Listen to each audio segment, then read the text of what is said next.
ప్రియమైన సంఘబిడ్డలైన ప్రతి ఒక్కరికి మన ప్రభు అయిన యేసుక్రీస్తు నామమున ఈ ఆదివారపు ఆరాధన సమయంలో వందనాలు శుభాలు తెలియపరుస్తూ ఉన్నాను. ప్రియులారా, అందరూ బాగున్నారా? మీ కుటుంబస్తులు అందరూ బాగున్నారా? మీరు దేవుని సన్నిధిలో సమయానికి ఒక చోటకు చేరుతున్నారా? బుధవారపు శుక్రవారపు కార్యక్రమాల్లో దేవుని వాక్యాన్ని ధ్యానిస్తున్నారా? మీ కుటుంబంతో కలిసి కుటుంబ ప్రార్థనలు జరిగిస్తున్నారా? మంచిది. ఈ ప్రశ్నలకు సమాధానంగా మీ విజ్ఞతకు నేను విడిచిపెడుతూ ఉన్నాను. అది కొనసాగిస్తుంటే సంతోషం, లేదంటే అది విచారమే. దేవుని సహవాసం అనేది ఖచ్చితంగా మనం కలిగి ఉండవలసిన వారము. ఈరోజు మరి పునరుద్ధాన దినముగా మనము దేవుని సన్నిధిని ఆరాధించటానికి, స్తుతించటానికి, ఆయనతో సహవాసము, ఆయన మాటలను ధ్యానించటానికి మనం చేరి ఉన్నాం.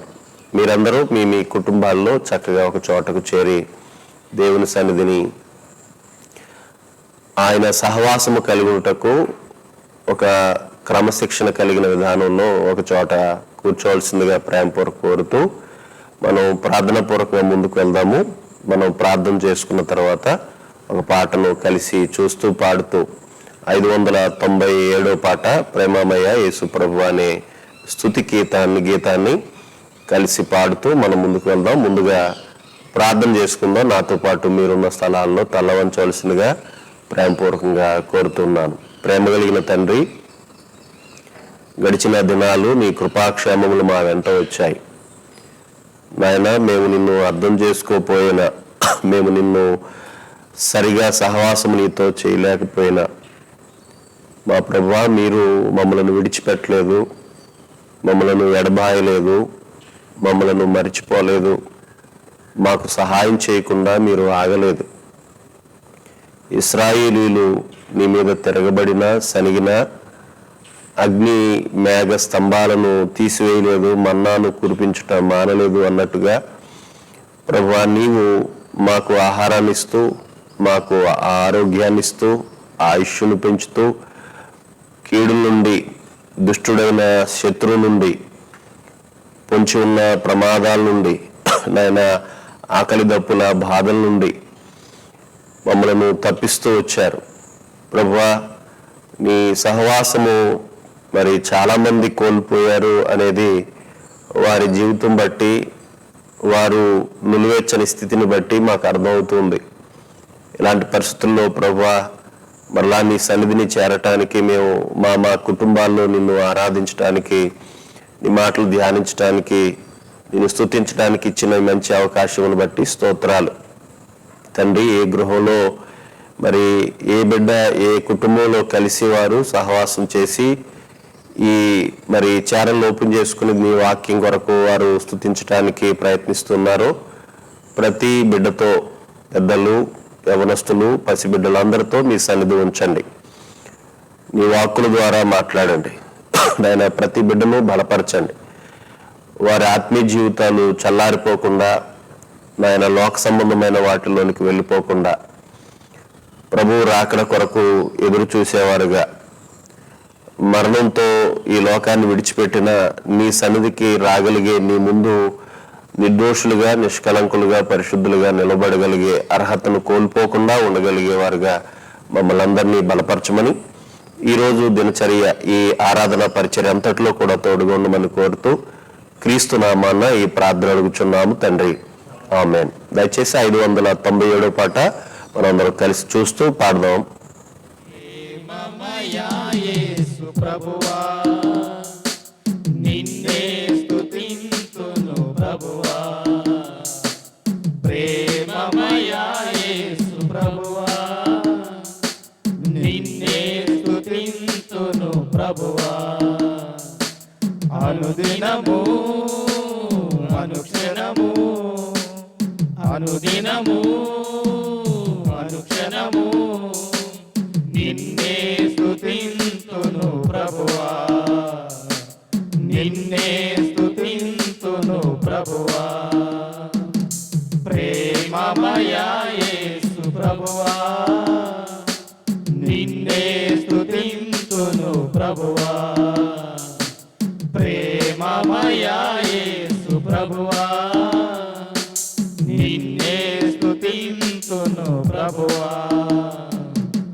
ఏ యోగ్యత లేని నన్ను నీవు ప్రేమతో పిలిచావు ప్రభువా, ఏ యోగ్యత లేని నన్ను నీవు ప్రేమతో పిలిచావు ప్రభువా. నన్నెంతగానో ప్రేమించినావు, నన్నెంతగానో ప్రేమించినావు, నీ ప్రాణమిచ్చావు నాకై, నీ ప్రాణమిచ్చావు నాకై. ప్రేమమయా యేసు ప్రభువా, నిన్నే స్తుతింతును ప్రభువా, ప్రేమమయా యేసు ప్రభువా, నిన్నే స్తుతింతును ప్రభువా. యదవాకిటను నీవు నిలచి నా హృదయాన్ని తట్టావు ప్రభువా, యదవాకిటను నీవు నిలచి నా హృదయాన్ని తట్టావు ప్రభువా. హృదయాంగణములోకి అరుదించినావు, హృదయాంగణములోకి అరుదించినావు, నాకెంతో ఆనందమే, నాకెంతో ఆనందమే. ప్రేమమయా యేసు ప్రభువా, నిన్నే స్తుతింతును ప్రభువా, ప్రేమమయా యేసు ప్రభువా, నిన్నే స్తుతింతును ప్రభువా. శోధనలు నన్ను చుట్టుకొనినా, ఆవేదనలు నన్ను అలుముకొనినా, శోధనలు నన్ను చుట్టుకొనినా, ఆవేదనలు నన్ను అలుముకొనినా, శోధన రోదన ఆవేదనలు, శోధన రోదన ఆవేదనలు, నిన్నే స్తుతింతును ప్రభువా, నిన్నే స్తుతింతును ప్రభువా.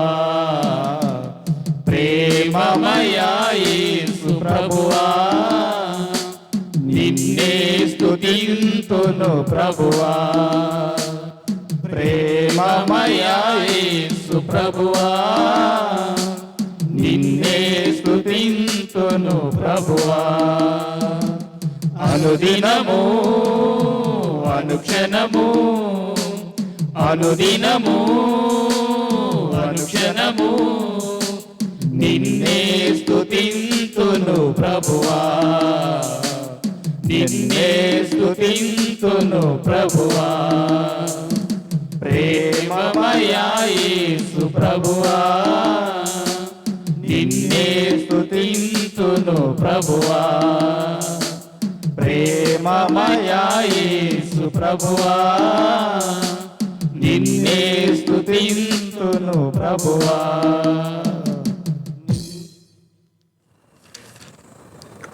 ప్రియమైన దేవుని వర్లారా, దేవుని వాక్యం కొరకు చిన్న ప్రార్థన చేసుకుందాం, తలను వంచుకుందాం. ప్రేమ కలిగిన తండ్రి, దయగలిగిన మా ప్రభువా, మహాదేవుడవు, మహోన్నతుడవు, ఉన్నతమైన స్థలంలో నివసించువాడవు, నీవు మహోన్నతుడు అయినను దీనులతో పొందు చేయటానికి ఇష్టపడుతున్నవాడవు. మంటివారమైన మమ్మలను జ్ఞాపకం చేసుకుని మా యొద్ద నివాసం చేయుటకు ఇష్టపడిన దేవుడవు. మాలో ఎవనికిని దూరముగా ఉండటానికి ఇష్టపడే దేవుడవు కావు. నా తండ్రి, నీవు నలిగిన వారిని, దీన మనస్సు గల వారిని ఉజ్జీవింపజేయువాడవు, వారి యొద్ద నివసించువాడవు. నీవు ఆరాధనకు యోగ్యుడవు, మా స్తుతికి పాత్రుడవు. ఈ దినంలో నీ వాక్కుల కొరకు వేచి చూస్తున్న మాకు నీవు ఎంత స్తుతింపదగిన వాడువో, మా పట్ల ఎలాంటి గంభీరమైన ఆలోచనలు కలిగి మమ్మలను సంతోషభరితులుగా చేయగలిగే కార్యములు లెక్కించలేని విస్తారములైన తలంపులతో నీవు చేస్తూ ఉన్నావు ప్రభువా. నిన్ను కలిగిన వారు నీ వలన ఏ విధముగా బలపరచబడి, స్థిరపరచబడి, నాటబడి, వర్ధిల్లి నిన్ను స్తుతిస్తూ ఉంటారో, ముందు తరాలకు మాదిరిని ఇవ్వగలుగుతారో ప్రభువా, నీ మాటల ద్వారా మరోసారి మేము ధ్యానించి మా జీవితాలను వాక్య సంబంధమైన తలంపులతో నింపుకుని నీ యొక్క నామాన్ని మహిమపరిచేటట్లుగా మా ప్రాంతాలకు, మాకు, ఇతరులకు మేము దీవెనకరంగా ఉన్నట్లు మా ఆధ్యాత్మిక జీవితాలకు అవసరమైన మిమ్ములను హృదయపూర్వకంగా, మనఃపూర్వకంగా మేము మా జిహ్వా ఫలమును అర్పించి ఆరాధించినట్లు తండ్రి, మీ మాటల కొరకు మమ్మలను ముందుకు నడిపించమని, దుష్టుని దూరపరచమని, మీ పరిశుద్ధాత్మ సహాయము దయచేసి మీ సన్నిధి ప్రభావం మాపై ఉంచమని కోరుతూ క్రీస్తు నామమున ఈ ప్రార్థన అడుగుచున్నాము తండ్రి, ఆమేన్. ప్రియమైన దేవుని వారలారా, మనము చాలా దినాలు దాటుకుని ప్రస్తుతపు ఈ కరోనా దినాలను, చాలా దినాలను దాటుకుని మరణాపాయ పరిస్థితుల నుంచి తప్పించుకుని సిలోయము గోపురం పడి చనిపోయిన వారు తప్పిస్తే మిగిలిన వారు ఏ విధంగా బయటపడ్డారో, దేవుడు తీర్పు తీరుస్తున్న ఈ దినాల్లో దేవుడు నీతిమంతులను కూడా మరణానికి అప్పగించి తీసుకుని పోతున్న దినాల్లో కేవలము మనం మరింత మారు మనసు పొందటానికే, ప్రభు స్వరూపంలోనికి మనం మారటానికి మాత్రమే మనకు ఆయుష్ దినాలు ఇస్తున్నాడు. మన ఇల్లు, మన పెళ్ళిళ్ళు, మన ఉద్యోగాలు, లేదంటే మన ఆయుష్ను బట్టో, లేదంటే లోకంలో భౌతిక సంబంధమైన బాధ్యతలు మనకున్నాయనో కానే కాదు. మనం సంపాదించుకోబోయే, స్వతంత్రించుకోబోయే నిత్య జీవానికి ఖచ్చితమైన ఆయన అనుకున్న విధానంలోనికి మనం మారాలని, నిష్కలంకులుగా, మహిమ కలిగిన వారముగా మనం మారాలని, మచ్చలేని వారముగా మనం ఉండాలని, ఆయన ఎదుట శక్తి గలవారముగా, సిగ్గుపడనక్కర్లేని వారముగా మనం నిలబడాలని దేవుడు మనలను తయారు చేయటానికి మాత్రమే, సరిచేసి స్థిరపరచటానికి మాత్రమే మనకు మరణాపాయ పరిస్థితుల నుంచి తప్పించాడు అనేది నిజం. నువ్వేదో బాగా బ్రతికేవని, బాగా మంచి ఆహారం తీసుకున్నావని నీకు ఆయుష్ పెరగట్లేదు. నువ్వు ఎక్సర్సైజ్ చేస్తున్నావనో, లేదంటే ఆహార నియమాలు, బాగా ఆరోగ్య నియమాలు పాటిస్తున్నావనో నీకు ఆయుష్ పెరగట్లేదు.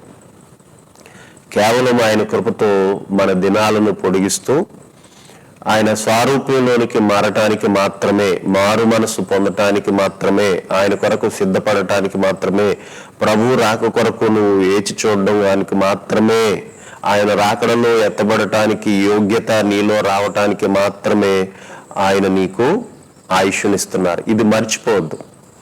నీ ఆరోగ్యాన్ని బట్టి, నీ బలాన్ని బట్టి నువ్వు బేరాలు పలకొద్దు, నువ్వు హర్షించటానికి అవకాశం అయితే లేదు. అది వృధాతిశయం. సూర్యుడు తన శౌర్యమును బట్టి ఇంకా అతిశయించకూడదు, జ్ఞాని తన జ్ఞానమును బట్టి అతిశయించకూడదు. భూమి మీద నీతి న్యాయమును జరిగించుచున్న యెహోవాను బట్టి, దేవుని బట్టి మనం అతిశయించాలి. కృప చూపుతూ నీతి న్యాయాలు ఆయన జరిగిస్తున్నాడు. గుర్రముల బలయందు, రథముల బలయందు అతిశయించొద్దు. మన కాలి శత్రు యందు, మన జవశత్వాలను బట్టి మనం అతిశయించొద్దు. భూమి మీద కృప చూపే యెహోవా యందే మనం అతిశయించదగిన వారము. ఇది మర్చిపోవద్దు. మనము ఈ పరిస్థితి నుంచి తప్పించుకుని మరలా ఈ దినాన్న ఒక చోటకు చేరాము అని అంటే దేవుడు మరలా ఆయన సన్నిధిని అనుభవించడానికి అవకాశం ఇచ్చాడు. ఈ అవకాశాన్ని మనం వినియోగించుకోవటానికి దేవుణ్ణి ఇవన్నీ జ్ఞాపం చేసుకుని, గత కాలపు అనుభవాలను జ్ఞాపం చేసుకుని, మన పితరుల అనుభవాలు జ్ఞాపం చేసుకుని, దేవుణ్ణి స్మరిస్తూ మన నోటితోటి, మన హృదయంతో, పూర్ణ హృదయంతో, పూర్ణ ఆత్మతో, పూర్ణ మనసుతో, పూర్ణ బలముతో ఆయన ప్రేమించి ఆరాధించవలసిన విధి మనకుందని గుర్తు చేసుకుందాం. మరి బైబిల్ గ్రంథంలో మనం చాలాసార్లు ఆరాధన వర్తమానాల్లో వింటున్నప్పుడు ఆరాధన అనేది దేవుణ్ణి ఎరిగిన వారై, ఆయన ప్రత్యక్షతను గ్రహించిన వారై, దేవుని యొక్క యోగ్యతలను గ్రహించిన వారై, దేవుడు చేసిన మహత్వకరమైన, అద్భుతమైన, ఆశ్చర్యకరమైన, మహోన్నతమైన కార్యములను గుర్తిస్తూ, వాటిని పరిశీలిస్తూ, వాటిని అనుభవిస్తున్న మనుషులు వాటిని గమనిస్తూ దేవుణ్ణి ఆయన ఏమై ఉన్నాడో ఎరిగి ఆరాధించే వాళ్ళు నీతిమంతులు, జ్ఞానవంతులు, భక్తిమంతులు, కృతజ్ఞత కలిగిన వారు, ఆయన ఆరాధించేవారు. వీరు దేవుని యొక్క సన్నిధానాన్ని బలమైన వారుగా ఉంటారు. వారికి చాలా యోగ్యతలు దేవుడిచ్చాడు. ఈరోజు మనం చదువుకోబోయే కీర్తనలో లేదా మనం ధ్యానించబోయే కీర్తన గ్రంథంలో, దయచేసి మీ దగ్గర ఉన్న బైబిల్ గ్రంథంలో 92వ కీర్తన మనం ధ్యానిద్దాము. ఇది అక్కడ మీరు బైబిల్ తీసుకోండి. 92వ కీర్తన, అది విశ్రాంతి దినమునకు తగిన కీర్తన అని వ్రాయబడింది. ఇశ్రాయేలీలు విశ్రాంతి దినాన్న వారు నిరంతరము దేవుని కార్యములు జ్ఞాపం చేసుకుని స్తుతిస్తారు. ఈ కీర్తనాకారుడు, ఈ రచయిత ఎవరో ఇక్కడ పూర్తిగా వ్రాయబడలేదు, కానీ ఈ కీర్తనాకారుడు అద్భుతమైన ఆలోచనలతో ఆయన సృష్టినంతటిని దగ్గరకు తెచ్చుకుంటూ తన జీవితంలో దేవుడు చేసిన వాటిని, అంటే శత్రువుల బారి నుంచి, భక్తిహీనుల నుంచి, చెడ్డవారి నుంచి, దుష్టత్వం కలిగిన వారి నుంచి దేవుడు ఏ విధంగా కాపాడుతూ వచ్చాడో దాన్ని కూడా జ్ఞాపం చేసుకుంటూ, తను ఏ విధంగా దేవుని కృప వలన నిలబడ్డాడో, నిలదొక్కుంటూ వచ్చాడో, తాను ఏ విధమైన గ్రహింపు, వివేచన కలిగి ఉన్నాడో, అలాంటి ఆలోచనతోనే ఉన్న నీతిమంతులు చివరికి వారు వృద్ధాప్యంలోనికి వెళ్ళినా సరే వారు ఏ విధంగా ఇతరులకు, దేవునికి ఉపయోగకరంగా ఉంటారో, దేవుడు వారికి వృద్ధాప్య వయసు కూడా ఇవ్వటంలో ఉన్న అంతర్యం ఏంటో చక్కగా వివరించుకుంటూ వచ్చాడు. అందులో ఈ విశ్రాంతి దినాన్న వాళ్ళు, యూదులు దీన్ని ఎక్కువగా వారు ఈ కీర్తనను ఆరాధించేవారు అనేది చరిత్రలో ఒక భాగం, ఒక సందర్భం ఉంది. వారు ప్రతి విశ్రాంతి దినాన్న చక్కగా దేవుణ్ణి గణపరిచి ఆరాధించడానికి వాళ్ళు దేనిని బట్టి కారణాన్ని తీసుకున్నారు అని అంటే, ఆ సందర్భాలన్నీ ఈ కీర్తనకారుడు, ఈ రచయిత, ఈ భక్తుడు, ఈ నీతిమంతుడు మనకు పరిచయం చేస్తున్నాడు. మొట్టమొదటి మాట ఏంటంటే యెహోవాను స్తుతించుట మంచిది. తీద్దాం ప్రియులారా ఒకసారి. కీర్తనల గ్రంథము 92:1, యెహోవాను స్తుతించుట మంచిది, మహోన్నతుడా నీ నామమును కీర్తించుట మంచిది. తర్వాత, ఉదయమున నీ కృపను, ప్రతి రాత్రి నీ విశ్వాస్యతను అంటే నీ నమ్మకత్వాన్ని. మనం చూడండి, రేపు పొద్దున్న అనే పదాన్ని వాడతాం. రేపు కలుసుకున్నారా అంటే దాని అర్థం ఏంటి? మనం అలా అన్నవారు కలుసుకుంటారో లేదో తెలియదు, కానీ రేపు అనే ఒక దినం మాత్రం ఖచ్చితంగా వస్తుంది. ఎందుకంత ఖచ్చితంగా నమ్ముతున్నాం మనం, దాన్ని ఆధారం చేసుకుంటున్నాం అంటే దాన్ని నడిపించేవాడు దేవుడు కనుక నమ్మకముగా వమ్ము లేకుండా రేపు అనేది వచ్చేస్తుంది. దీన్ని నడిపించే వాళ్ళు ఎవరు? దేవుడు. కనుక ఆయన విశ్వసనీయుడు. విశ్వాస్యత అంటే ఆయన నమ్మదగిన వాడు, నమ్మకత్వం కలిగిన వాడు, ఎక్కడా తేడా రానివాడు. కనుక ఆయన నమ్మకత్వాన్ని, ప్రతి ఉదయమున ఆయన కృపను, దేవా నీ కృపను, ప్రతి రాత్రి నీ విశ్వాస్యతను 10 తంతుల స్వరమండలముతోనూ గంభీర ధ్వని గల సితారాతోనూ ప్రచురించుట మంచిది. స్తుతించుట మంచిది, కీర్తించుట మంచిది, ప్రచురించుట మంచిది. ఈ కీర్తనకారుడు స్తుతించుట, కీర్తించుట, ప్రచురించుట 3 విషయాలు మాట్లాడుతున్నాడు. ఎందుకని ఇలా మాట్లాడుతున్నాడు? ఏం చూసి మాట్లాడుతున్నాడు? మనం ఎవరినైనా పొగడాలి అంటే వారికి ఏదో ఒక సామర్థ్యం అంటూ ఉండాలి. మనం ఎవరినైనా కృతజ్ఞతాపూర్వకంగా వారి గురించి మాట్లాడాలంటే వారేదో మనకు మేలు చేసి ఉండాలి. వారిని మనం కీర్తిస్తున్నాము, వారి గురించి మాట్లాడుతున్నాము అంటే వారు ఏదో ఒక పై స్థాయి వ్యక్తులైనా అయి ఉండాలి. మరి దేవాది దేవుణ్ణి మనం ముందు పెట్టుకుంటే మనం పులకించిపోయే, మన ఒంటి మీద రోమాలు కూడా నిక్కబొడిచి మనం దేవుణ్ణి స్తుతించగలిగే, ఆరాధించగలిగే కార్యములు గంభీరమైనవి, అద్భుతమైనవి, ఆశ్చర్యకరమైనవి దేవుడు చేసుకుంటూ వచ్చాడు. దీన్ని ఈ కీర్తనాకారుడు తర్వాత సితారాతోనూ స్వరమండలంతోనూ ఆయన ప్రచురించటం మంచిది అని మాట్లాడుతూ కింద ఎందుకంటే అనే వివరణ చక్కగా వివరిస్తున్నాడు, కారణాలు చెప్తున్నాడు. ఆయన స్తుతించడానికి, కీర్తించడానికి, ఆయన గూర్చిన ప్రచురణ చేయటానికి కారణాలు చెప్తున్నాడు. చూడండి, కిందకు వెళ్దాం ప్రియులారా. కింద 4వ వచనం చూడండి. ఎందుకనగా నీ కార్యము చేత నీవు నన్ను సంతోషపరచుచున్నావు. దేవుడు మానవుడు సంతోషించే కార్యమును జరిగిస్తున్నాడు. మనం భూమి మీద క్షణికమైన వాటిని అప్పుడప్పుడు ఆయా మనుషులైన వారు మనకు ఏదైనా చేస్తే, మనం సంతోషింపదగేది చేస్తే ఆ క్షణికమైన సంతోషం కోసం చాలా ఆరాటపడతాం. కానీ ఒక మాట చెప్పమంటారు, ఈరోజు మనం ఉదయం లేచిన వెంటనే ఒక క్రొత్త ఉదయం, సూర్యుడు పాతవాడే అనుకుంటాం కానీ ఆ ఉదయం మాత్రం క్రొత్త ఉదయమే. ప్రతి ఉదయము అది నూతనమైనదే, అది నూతనమైన పులకింపుని ఇచ్చేదే. మీరు చదివి ఉంటారు పిల్లలు, లేదంటే నేను చెప్తాను. ఒకరోజు పిల్లలకు బాలభారత మ్యాగజైన్లో ఒక చిన్న కథ రాయబడి, జస్ట్ అలా పరిచయం చేస్తాను అంతే, మన విషయంలోకి వెళ్ళిపోదాం. ఒక రాజు ఒక ముని దగ్గరకు వచ్చి, ఆ ముని దగ్గర, అయ్యా నీకేం కావాలి అని అంటే, నాకేమొద్దు, నేను అడిగేది నువ్వేం ఇవ్వలేవు అని అంటే, నేను ఏదైనా ఇవ్వగలను, నాకు ఎంతైనా ఉంది, నాకు రాజ్యం ఉంది, ఆస్తిపాస్తులు ఉన్నాయి, చాలా పాడి పంట ఉంది, వజ్ర వైడూర్యాలు మనుమాణిక్యాలు ఉన్నాయి, ఏది కావాలని అడిగేది ఏమి నువ్వు ఇవ్వలేవయ్యా, నువ్వు నాకు వద్దు అని అంటే, అప్పుడు చాలా కోపగించుకుని ఆయన మీద బాగా సీరియస్ అయితే, ఒకరోజు ఆ ముని ఉదయాన్నే లేచి ఉదయం వచ్చిన సూర్యుని యొక్క కాంతిని, ఆ వేడిని, ఆ వెచ్చదనాన్ని చక్కగా ఆస్వాదిస్తున్నాడు.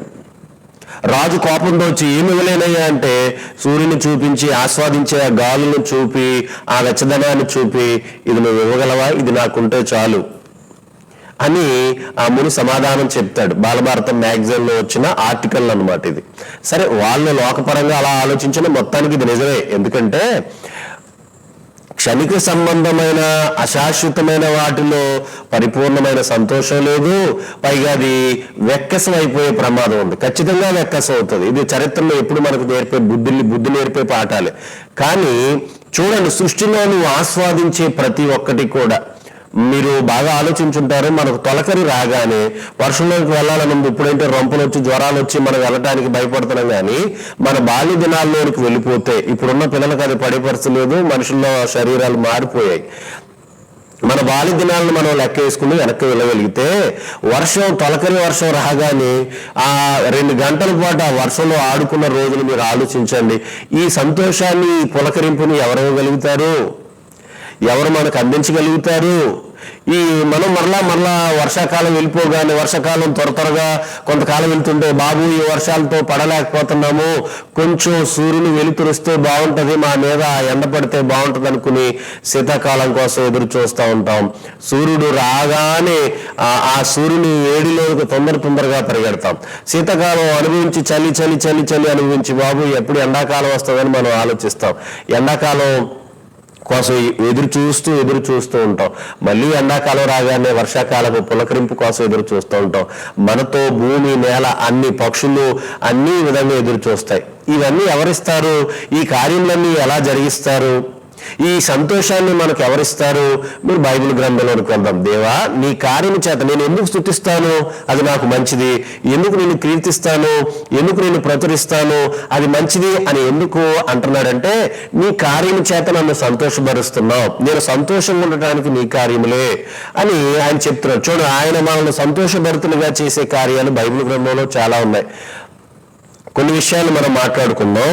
ఒకసారి చూడండి ప్రియులారా, 104వ కీర్తన పక్కకు రండి. మీరు 104వ కీర్తన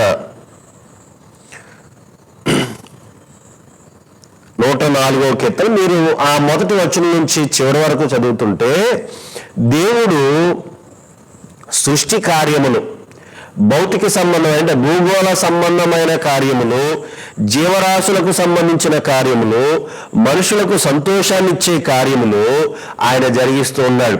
నేను 24 వచనం చదివి మరలా అక్కడే ఆ అధ్యాయంలో లేదా ఆ కీర్తనలోనే వెనక్కి వస్తాను. 24 చూడండి. యెహోవా నీ కార్యములు ఎన్నెన్ని విధములుగానున్నవి. ఏంటి వర్ణిస్తున్నాడు ఇలాగా? ఏం చూశాడు? మీరు 1వ వచనం నుంచి నా ప్రాణమా యెహోవాను సన్నుతించుమని అక్కడి నుంచి మొదలు పెడితే ఆయన కార్యములు ఒక్కొక్కటి ఏ విధంగా ఉన్నాయో వర్ణిస్తున్నాడు ప్రియులారా. అలా వర్ణిస్తూ అంటాడు, యెహోవా నీ కార్యములు ఎన్నెన్ని విధములుగా ఉన్నవి. ఈ మాట పలకడంలో అతనిలోంచి పొంగుకొస్తున్న సంతోషంతో మాట్లాడుతున్నాడు. ఆయన ఆ విధంగా స్తుతిస్తూ ఆరాధిస్తున్నాడు. అందులో ఒకటి 15వ వచనం చదువుతున్నాను చూడండి. ఆ కార్యములలో చాలా ఉన్నా 15వ వచనం చదువుతున్నాను చూడండి. అందుమూలమున భూమిలో నుండి ఆహారమును, నరుల హృదయమును సంతోషపెట్టు ద్రాక్షారసమును, వారి మొగములకు మెరుగునిచ్చు తైలమును, నరుల హృదయమును బలపరచు ఆహారమును ఆయన పుట్టించుచున్నాడు.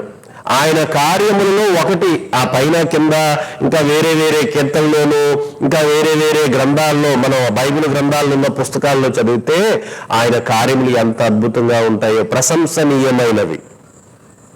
మనం నిరంతరము సంభాషణ చేసుకునేవి. సల్లాపములు అంటే సంభాషణలు, సల్లాపములు అంటే తిరిగి ఒకరినొకరు మాట్లాడుకునేది. ఈ సంభాషణ చేసుకోవటానికి ఈ కీర్తనకారులే అంటారు, ఆయన కార్యములను గూర్చి, ఆయన క్రియలను గూర్చి సంభాషణ చేసుకోండి, సల్లాపములు చేసుకోండి, ఒకరు మాట్లాడుకోండి ఆయన కార్యముల గురించి. కీర్తనకారుడు ఆయన కార్యములో ఏం చెప్తున్నాడో తెలుసా? నరుల హృదయమును సంతోషపెట్టు ద్రాక్షారసమును. ఆయన కార్యములన్నీ మనకు సంతోషభరితములే. 65వ కీర్తన చూడండి ప్రియులారా.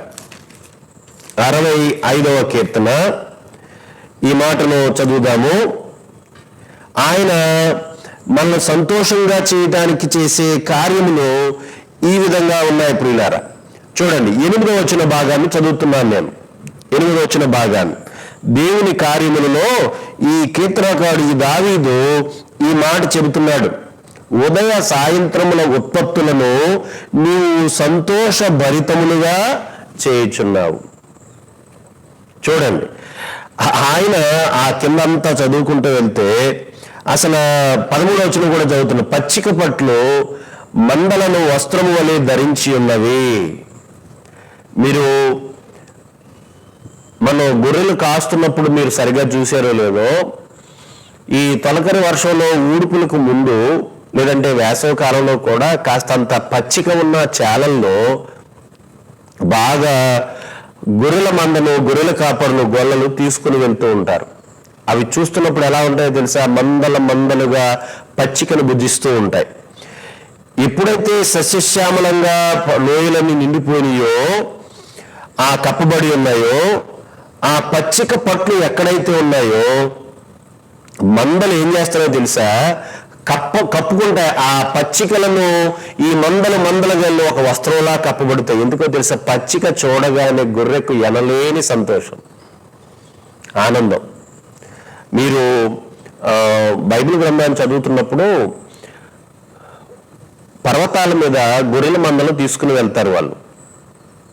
ఆ పర్వతాల మీద గొర్రెలు చాలా, మరి పరమగీతాల్లో నేను చదివినట్టు గుర్తు, కానీ చాలా చక్కగా ఆనందంగా ఒక విధానంలో వాటి చూస్తే చాలా ఆనందంగా, కన్నులకి ఇంపుగా, మనోహరంగా కనపడతాయి అన్నమాట. వాటి మేసే విధానాన్ని అన్ని అలా అలా అలుముకొని ఉన్నప్పుడు ఈ కార్యములన్నీ ఎవరు చేస్తున్నారు? వాటికి ఆహారమే కాదు, వాటిని మేస్తున్న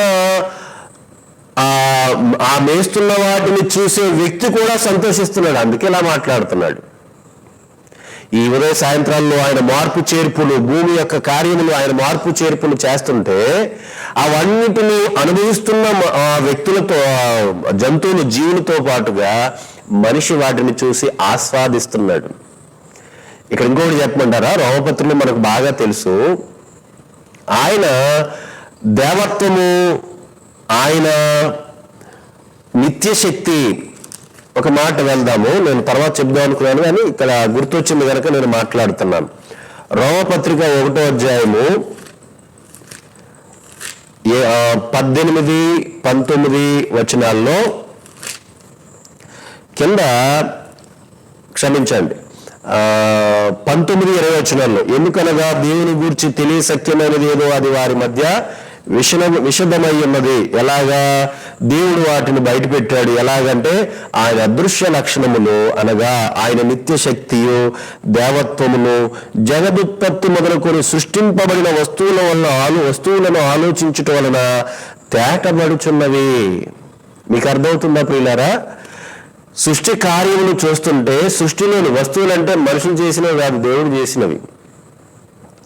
సృష్టి కార్యములను దేవుడు సృష్టించిన వాటిని మనం చూస్తున్నప్పుడు ఇవి ఎన్నెన్ని విధములుగా ఉన్నవి. పైగా అతి విస్తారమైన దేవుని తలంపులతో మనుషుల కొరకు ఏది చేసినా మనుషుల కొరకే.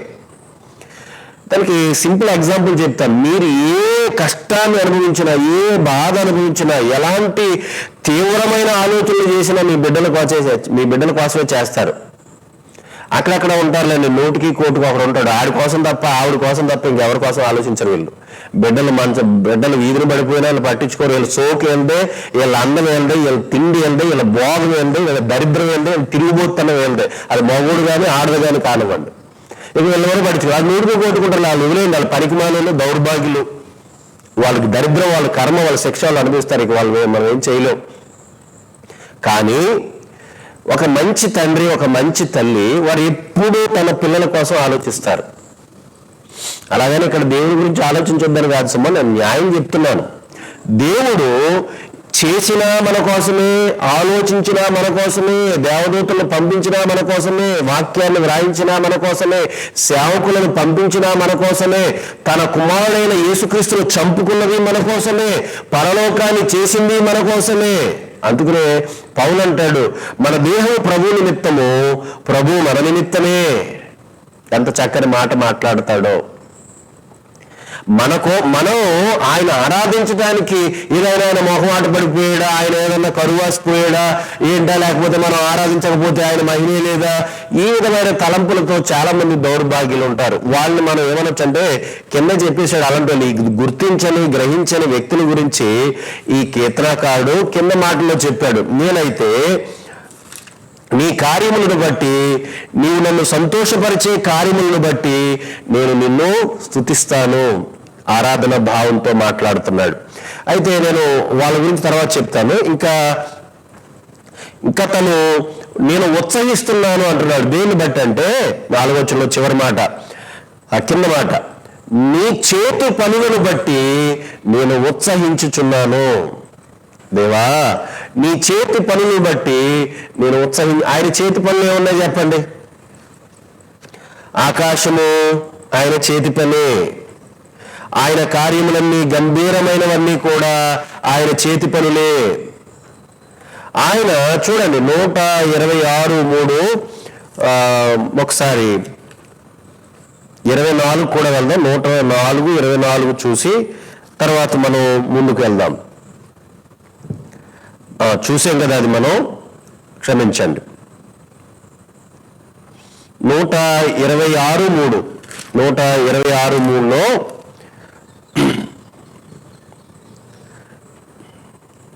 యెహోవా మన కొరకు గొప్ప కార్యములు చేసి ఉన్నాడు, మనము సంతోషభరితులమైతిమి. యెహోవా మన కొరకు గొప్ప కార్యములు, ఆ పైన వచనాలన్నీ మనం చూసుకుంటూ వెళ్తే మొత్తం మీద దేవుడు చేసిన అద్భుతమైనవన్నీ జ్ఞాపకం చేసుకున్నాడు కీర్తనాకారుడు. మనం ఉత్సహించడానికి ఆయన చేతి పనులు, ఇందాక మనం చదువుకున్నాం కదా రోమపత్రిక 19-20 వచనాల్లో, ఆయన సృష్టింపబడిన ఆయన చేత సృష్టింపబడిన వస్తువులను చూస్తున్నప్పుడు ఆయన నిత్యశక్తి, ఆయన దేవత్వం బయటపడుతుంది.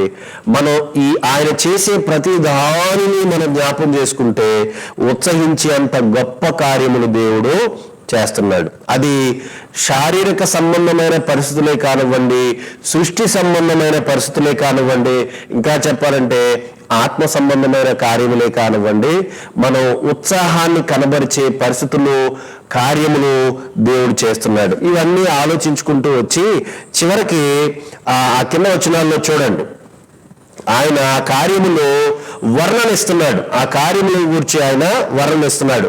5వ వచనం, యెహోవా నీ కార్యములు ఎంత దొడ్డవి. చూసారా ప్రియులారా, నీ కార్యములు ఎంత దొడ్డవి అంటే గొప్పవి. ఆయన స్తుతించడానికి, ఆయన కీర్తించడానికి, ఆయన ప్రచురించడానికి, ఆయన సంతోషించడానికి, ఆయన ఉత్సహించడానికి ఆయన కార్యములు కారణమైతే ఆ కార్యములు ఎంత గొప్పవి.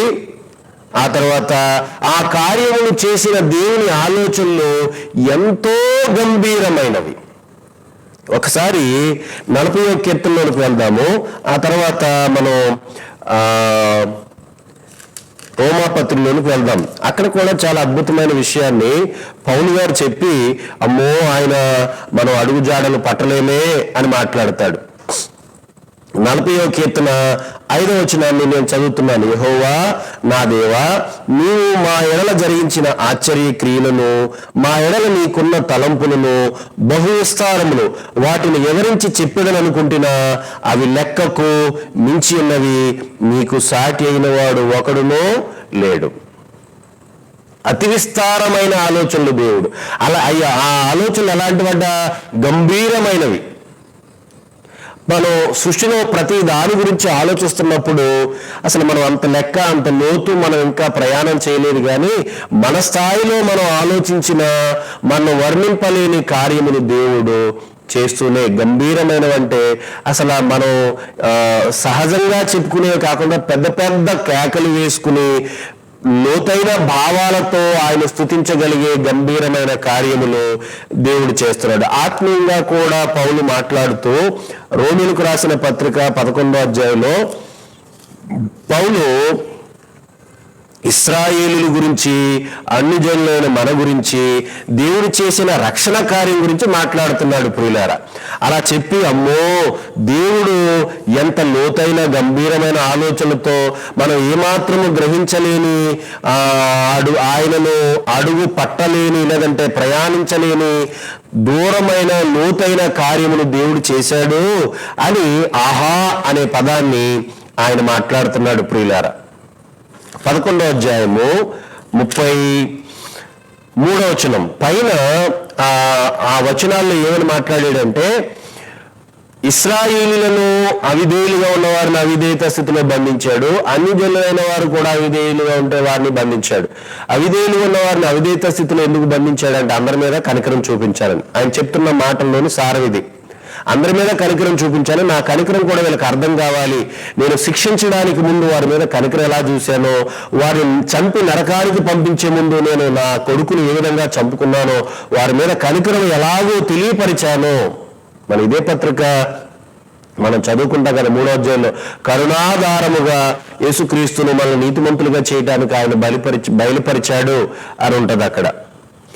అలా చెప్పి కింద అంటాడు చూడండి, ఆ 32 కూడా చదువుతున్నాడు. అందరి ఎడలా కరుణ చూపవలనని దేవుడు అందరినీ అవిధేయతా స్థితిలో మూసివేసి బంధించి ఉన్నాడు అని చెప్పి, ఆ లోతైన భావాలు ఎప్పుడైతే పరిశుద్ధాత్మ ద్వారా, దేవుని అభిషేకము ద్వారా పౌలు గ్రహించగలిగాడు. ఆయన తెలుస్తుందా, ఆయన పత్రిక రాస్తున్నప్పుడు దేవుడు బయలుపరిచిన విషయాన్ని అద్భుతంగా ఆశ్చర్యపోతూ మాట్లాడుతాడు పౌలు మాట.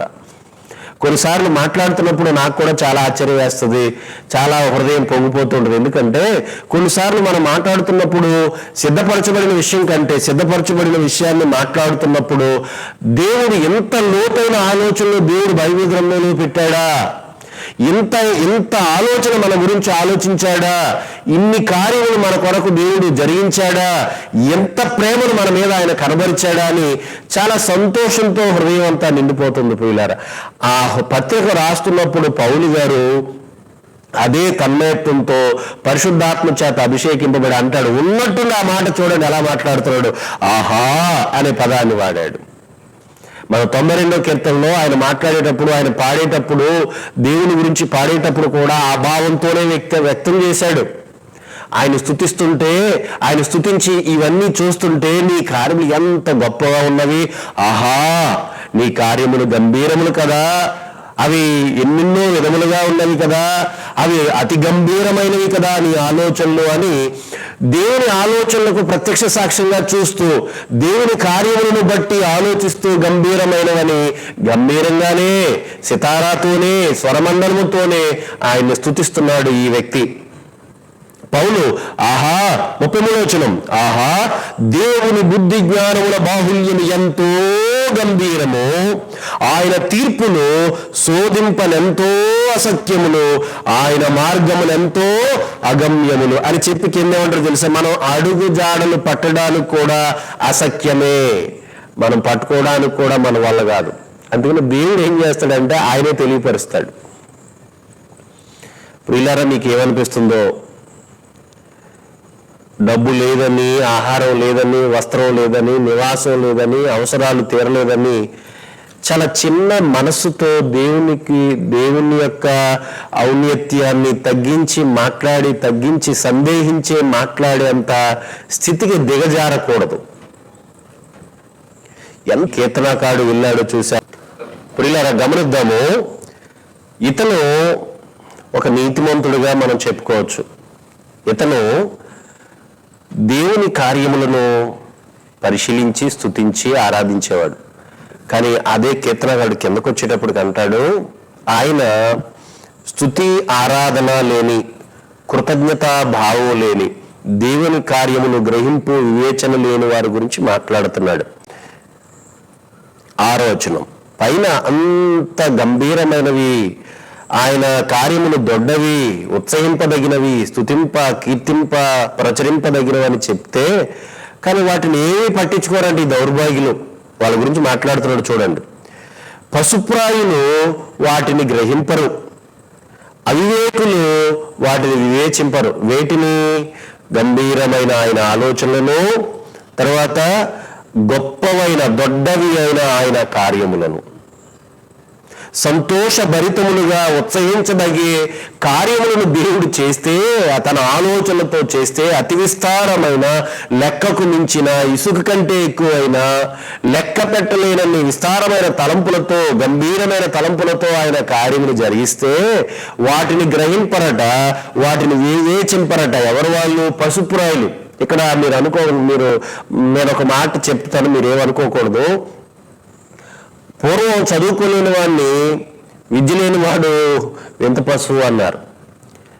కానీ ఇక్కడ దేవుడు విద్య లేని వాడు పశువు అని అనట్లేదు. దేవుని కార్యములు వివేచింపలేని, గ్రహింపలేని, చదువుకున్నవాడైనా, విద్యావేత్త అయినా, పండితుడైనా, శాస్త్రవేత్త అయినా వాడు ఎలాంటి వాడు కానీ వాడు పశుప్రాయుడే. ఎందుకు? వాడు సృష్టిని చూస్తాడు. కానీ మనకు తెలుసు కదా, చాలా మంది లోకంలో ఉన్నారు, బైబిల్ మీద భయంకరమైన పుస్తకాలు రాసి వారి మూర్ఖత్వాన్ని బయటపట్టుకున్న నాస్తికులు, హేతువాదులు చాలా మంది ఉన్నారు. వారు సృష్టిని చూస్తున్నారు, వాళ్ళు అనుభవిస్తున్నారు, కానీ దానికి అదే వచ్చింది అనే మాటలు పట్టుకుని వేలాడుతూ ఉంటారు. పాపం వారు కాపాడుకోలేక మరణానికి వెళ్ళిపోతూ ఉంటారు. దానికి ఎన్నో లాజిక్లు, దిక్కుమాల లాజిక్లు చెప్పుకుంటారే తప్ప ప్రజలను పాడు చేసిన దానికి వాళ్ళు ఏం చేయలేరు, తిరిగి వాళ్ళు నాశనం అవుతారు. నువ్వు అలా ఉండదు. ఇక్కడ పశుప్రాయులు అనే వారిని ఎవరి గురించి మాట్లాడుతున్నాడు? చదువు లేని వాళ్ళ గురించి, లోకంలో పేరు ప్రఖ్యాతులు లేని వాళ్ళ గురించి మాట్లాడతలేదు. పైన గ్రహించిన వ్యక్తిలాగా ఎవరైతే గ్రహించలేదో, అనుభవిస్తూ కూడా గ్రహించలేదో వాళ్ళు పశుప్రాయులు. ఇంకా చెప్పాలంటే వారికి ఒక శిక్ష గురించి చెప్పేశాడు, వాళ్ళకి వచ్చే నాశనం గురించి చెప్పేశాడు. చూడండి 7వ వచనం, పైగా వాళ్ళు దుర్మార్గులు, చదువుకున్న వాళ్ళు, చాలా తెలివితేటలు కలిగిన వాళ్ళు, వారు లోకంలో గొప్పవాళ్ళుగా ఉంటారట. అయినా కొంత వర్ణాలు ఇచ్చేసాడు. వాళ్ళకి ఏమవుతుందో చెప్తున్నాడు. ఆ మరణించక ముందు, వాళ్ళు నాశనం పొందకముందు, వారి లోకాన్ని వదలకముందు వాళ్ళకి ఏం జరుగుతుందో, వాళ్ళు ఎలాంటి స్థితికి వెళ్ళిపోయి మరలా ఏమైపోతారో కూడా కింద ఆ మాటలు చెబుతున్నాడు చూడండి. నిత్య నాశనం ముందుకే కదా భక్తిహీనులు గడ్డి వల్లే చిగురుస్తున్నారు. బ్రతుకున్నప్పుడు వాళ్ళు చాలా చిగురు కనబడుతుంది, తర్వాత వారు చాలా చెడు పనులు చేస్తారు. దేవుడు లేడని వాడు ఎవడైనా ఖచ్చితంగా దుర్మార్గుడే. వాళ్ళు పుష్పిస్తారు, వారు దేవునికి శత్రువులుగా మారిపోతారు. కానీ దేవుడు ఎప్పుడు మహోన్నతుడే. ఇంకా చెప్పాలంటే వాళ్ళు చెడు పనులు చేయవారందరూ చెదరిపోతారు. కింద తీర్పు చెప్తున్నాడు చూడండి, నా కొరకు పొంచిన వారి గతి, నేను నిన్ను స్తుతిస్తుంటే నిన్ను మహిమపరుస్తుంటే ఈ పశుప్రాయులు, ఈ అవివేకులు, గ్రహింపలేని అవివేకులు పుష్పిస్తారు, చిగురుస్తారు. పైగా వాళ్ళు చాలా గొప్పవారిగా కనబడతారు, కానీ నా కొరకు కూడా పొంచి నన్ను ఇబ్బంది పెట్టాలనుకుంటారు. కానీ వారి గతి, వారి దుర్గతి నా కన్నులు ఆశ తీరా చూచాయి. నాకు విరోధంగా లేచిన ఈ దుష్టులు ఏం చేస్తారో తెలుసా? వారికి సంభవించినది, నీ వలన నిత్యనాశనం పొందిన వారికి సంభవించినది నా చెవులకు వినబడును. నేను అడుగుతున్నాను మిమ్మల్ని, పైన వ్యక్తి తన వ్యక్తీకరణ, ఆరాధన ఆ భావాన్ని ఏ విధంగా వ్యక్తీకరిస్తున్నాడో పైన కనబడుతుంది.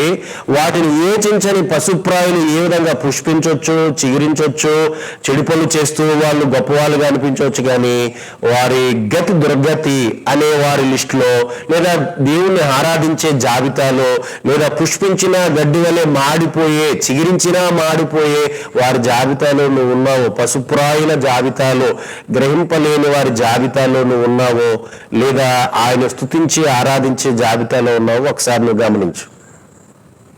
పొద్దుట్లు లేచి పార పట్టుకుని వెళ్తున్నావు, పొద్దుట్లో పెంచి గుణపం పట్టుకుని వెళ్తున్నావు, పొద్దుట్లు లేచి మన భూమిని చీల్చే ఆయుధాలు పట్టుకుని వెళ్తున్నావు, పొద్దుట్లు లేచి చెంబు పట్టుకుని పాలకు వెళ్ళిపోతున్నావు, పొద్దున్న లేచి వస్తువులు పట్టుకుని నేలను మనం చదువు చేయడానికి వెళ్ళిపోతున్నాం, పొద్దున్న లేచి మనం చాలా పనులు చేసుకుని వెళ్తున్నాం, మెటీరియల్ అంతా తెచ్చుకుంటున్నాం. ఎవరి బాబు సొమ్మండి?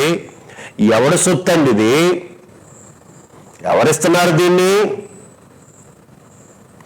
దేవుడు, సర్వోన్నతుడైన దేవుడు తను పనిచేసి మనకు పని చెప్పాడు. తాను కష్టపడి నువ్వు కష్టపడడానికి ఆధారం ఇచ్చాడు. మీరు వెళ్ళండి, అడవుల్లోకి వెళ్ళండి, ఎంతమంది జీవులను బట్టి జీవులు మనుషులు బ్రతుకుతారు. మనం పని చేసుకుంటాం. మనం బాగా తాపివేసులు బాగా గమనించండి. మీరు వెళ్తే గోదావరి తీరాన్న పడవ మీద వెళ్ళి మేట్లేసేసిన దెబ్బలుగా పోగు చేయబడిన ఇసుకను మనం తెచ్చుకుంటూ ఉంటాం. రేటు గవర్నమెంట్ కట్టింది కానీ దేవుడు కట్టలేదు. దాని వెనక చరిత్రలోకి వెళ్తే పెద్ద పెద్ద బండరాళ్ళను నీటి ప్రవాహం నలగొట్టి రంగులు కూడా మార్చి, బంగారపు ఛాయలోకి మార్చి, రవ్వల్లాగా మార్చి, చక్కగా మన ఇంటి దాకా తీసుకొచ్చినంతగా అవి ప్రవాహం నలగొట్టడమే కాదు, ప్రవాహం బయలుదేరి తీసుకుని వచ్చి మోసుకుని వచ్చి ఓ చోట కొప్పేసి తీసుకోండిరా ఇసుక అంటుంది సృష్టి. ఇదంతా ఎవరు చేస్తున్నారు? దేవుడు. వర్షాలు కురిగిపోతే ప్రవాహం వస్తుందా? ప్రవాహం లేకపోతే రాయి నలగొట్టబడుతుందా? ఆ ప్రవాహం వెళ్ళకపోతే నలగొట్టబడిన రాయి ఇసుగుగా మారుతుందా? ఇసుగ్గా మారబడిన ఇసుకి ప్రవాహం ద్వారా కొట్టబడి వస్తుందా మన దగ్గరికి? ఎంత వర్క్ జరిగిస్తాడు దేవుడు.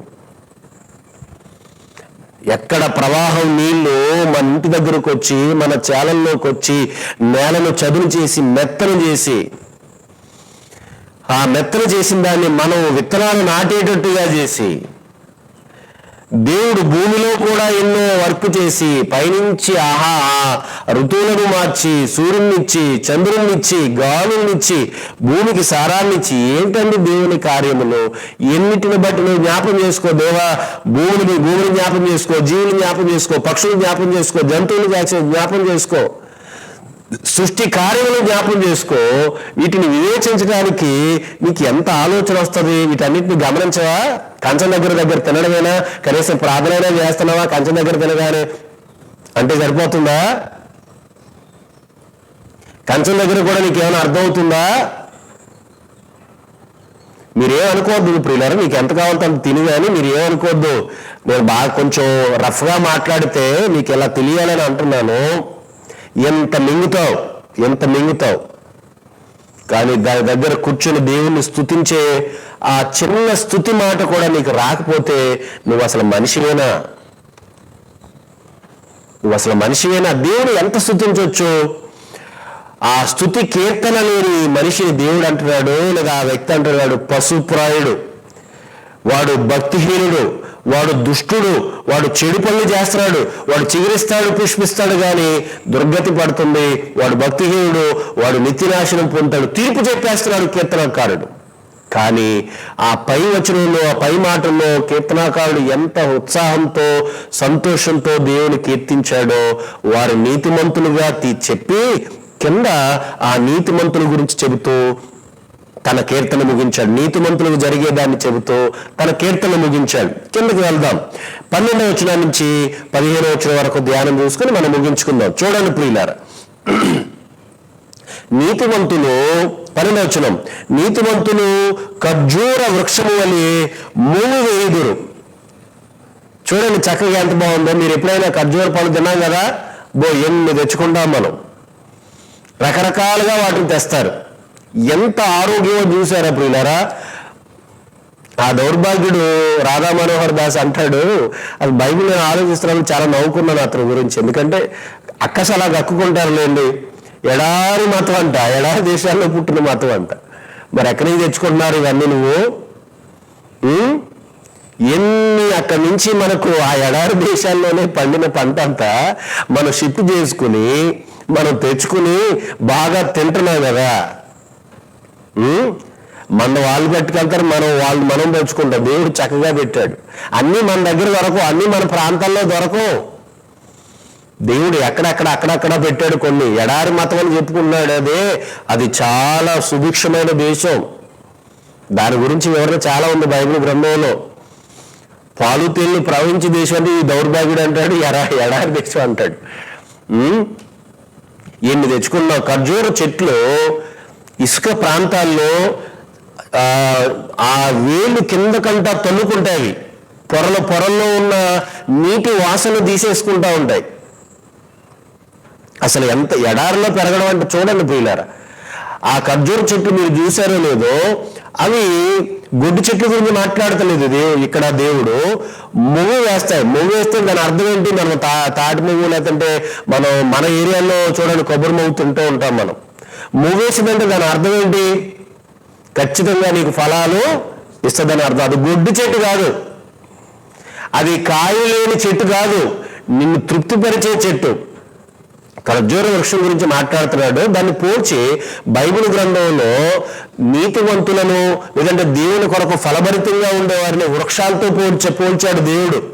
అలా పోల్చాడు అనమాట. ఇక్కడ నీతిమంతులు అంటే దేవుని గూర్చిన గొప్ప ఆలోచనలు కలిగిన వాళ్ళు ఖర్జూర వృక్షం వల్లే మొవ్వు వేస్తారు. నీటి ఓటల్లోనికి వేర్లు తన్నుకుంటూ వెళ్ళి ఎడారి ప్రాంతాల్లో మరలా చాలా ఆశ్చర్యమే. ఇక్కడ ఏమీ లేదు, ఎక్కడేం పండుకుదురా మనం అనుకుంటాం. కానీ ఖర్జూర వృక్షానికి ఉన్న గుణం ఏంటి తెలుసా? వేలు లోపలికి తన్ని అక్కడ ఉన్న నీటిని సేకరించి మూవ్ వేస్తుంది చక్కగా. మూవ్ వేసిందంటే దాని అర్థం ఏంటంటే మనకు మంచి ఫలాలు ఇచ్చేస్తుందని. ఇలా నీతిమంతులు ఉంటారు. దేవుడి నుంచే పొందుతారు అంత సారం. మనకు నీరు ఎక్కడి నుంచి వస్తుంది? వాక్యాన్ని నీరుతో పోల్చాడు దేవుడు. ఎక్కడి నుంచి వస్తుంది? దేవుడి నుంచి వస్తుంది కదా. పరిశుద్ధాత్మను బైబిల్ నీటితో పోల్చాడు, జీవజలంతో పోల్చాడు. పరిశుద్ధాత్ముడు మనలో ఉంటే జీవజల నదులు మనలో నుంచి పారతాయని దేవుడు యేసుప్రభు ద్వారా చెప్పాడు. ఆత్మను కూడా, పరిశుద్ధాత్మను కూడా దేవుడు నీటితో పోల్చాడు. దేవుడు వాక్యాన్ని కూడా నీటితో పోల్చాడు. నీతిమంతులు నీటిని తీసుకోవాలంటే, వారు మువ్వు ఫలాలు ఇవ్వాలంటే ఖచ్చితంగా దేవుడి నుంచే వస్తుంది మొత్తం. వారు ఖచ్చితంగా దేవుడి నుంచి వాటిని పొందుతారు, ఫలాలు ఇస్తారు. ఇంకా కింద పోల్చాడు చూడండి ప్రియులారా, అదే వచనంలో ఇంకా పోల్చాడు. లెబానోను మీది దేవదారు వృక్షము వలె వారు ఎదుగుదురు. లెబానోన్ అనేది ఒక పర్వతం ప్రియులారా. నేను కొన్ని వచనాలు మీకు చూపిస్తాను. పై వచనం కూడా కొద్ది మాట చెప్తాను. మీరు ఖర్జూర వృక్షంలోకి వెళ్తే దేవాలయంలో చాలా వాటి మీద ఖర్జూర వృక్షం యొక్క గుర్తులు ఉంటాయి. మీరు దేవాలయంలో ఆ పలకల మీద చెక్కబడిన గుర్తులు చూస్తే ఖర్జూర వృక్షం యొక్క గెలలు అలంకారంగా వ్రాయబడతాయి. ఎంత ఫలాన్ని, అసలు చాలా ఆశ్చర్యమే. దానిమ్మ పండ్లు గుర్తులు ఉంటాయి. యాజకుడు కింద ధరించుకునే ఎఫోద్ ఉంటుంది కదా, తనకు అంగి ఉంటుంది కదా, ఆ ఎఫోద్ కింద దానిమ్మ పండ్లు లాంటి ఆకారాన్ని కొడతారు. దానికి పెద్ద హిస్టరీ ఉంది బైబిల్లో. ముందుకు వెళ్ళిపోదాం. ఖర్జూర వృక్షము అది చాలా ఫలభరితమైనది గనక దాని గురించి మాట్లాడుతూ దాని గురించిన ఆకారాలు ఇశ్రాయేలీలు ఆ దేవాలయంలో చిక్కుకోవడం జరిగేది. సొలొమోను దేవాలయం కట్టించేటప్పుడు ఆ దేవాలయపు పలకల మీద చాలా చోట్ల ఖర్జూరపు పరిస్థితి ఆ ఆకారాన్ని చెక్కించడం జరిగింది. లెబానోన్ దగ్గరికి వెళ్దాం, చూద్దాం ఒకసారి కొన్ని వచనాలను చూద్దాం ప్రియులారా. లెబానోనుకు సంబంధించిన వచనాలను మనం జ్ఞాపం చేసుకుందాం. దానికి చాలా వచనాలు ఉన్నాయి, కానీ నేను కొన్ని వచనాలు చెప్పి నేను ముగిస్తాను. యెషయా గ్రంథము 34:24. యెషయా గ్రంథము 34:24 వచనాన్ని చదువుతున్నాను, చూడండి ప్రియులారా. క్షమించండి, నేను ఎక్కడో వచనం తప్పు రాసుకున్నాను, ఒక్క నిమిషం. 36, క్షమించండి, 37:24. యెషయా గ్రంథము 37:24. అందులో కింద మాట చదువుతున్నాను, చూడండి. లెబానోను అనను చూసారా ప్రియులారా?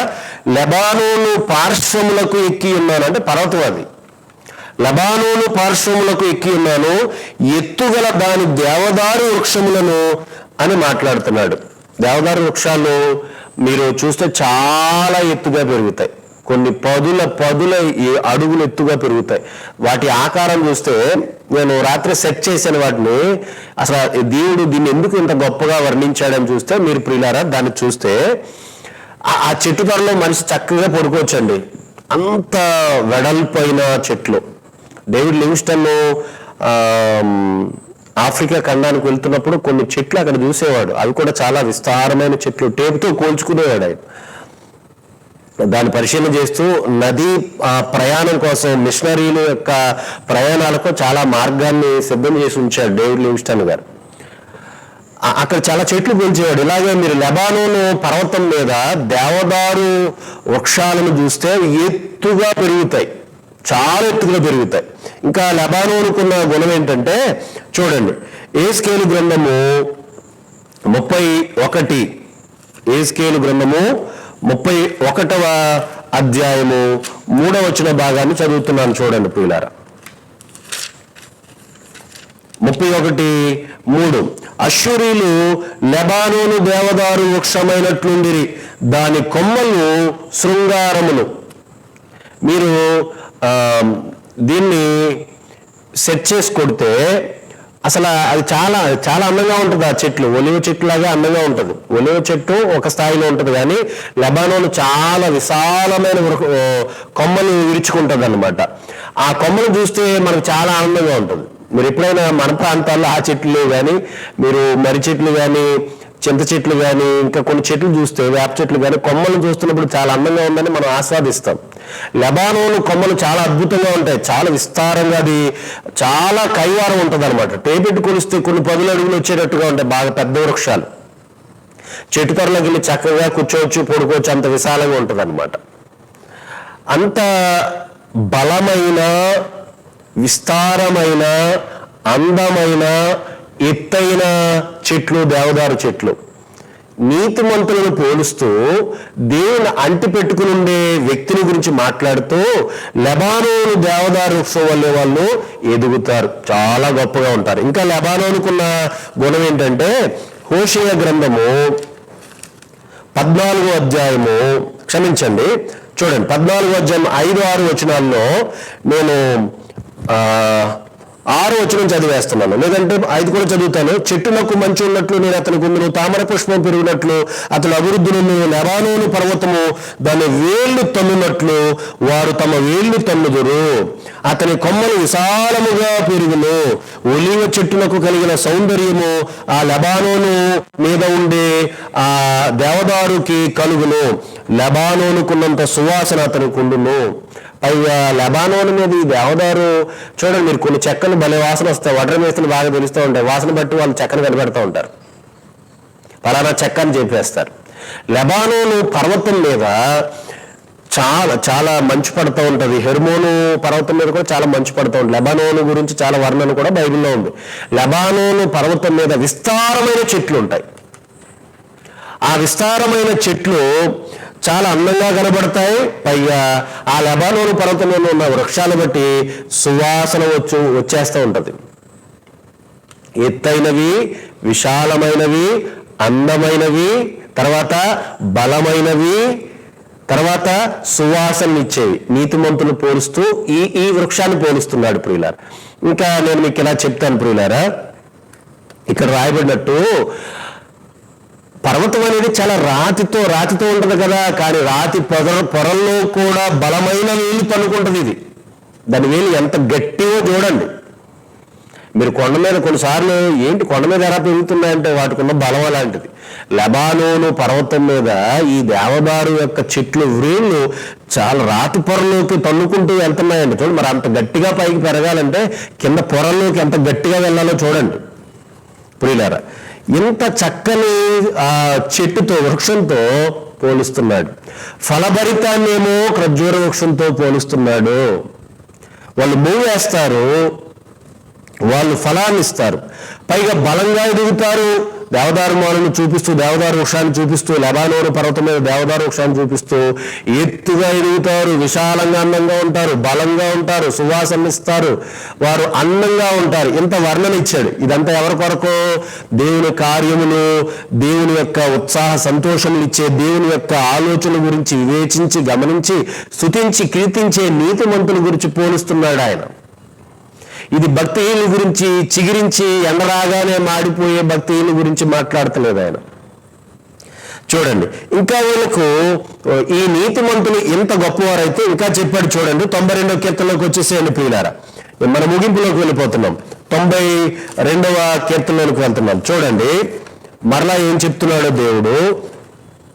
వీళ్ళు, ఈ నీతిమంతులు దేవుని మందిరములో నాటబడతారు, యెహోవా మందిరములో నాటబడిన వారై వారు మన దేవుని ఆవరణములలో వర్ధిల్లుదురు.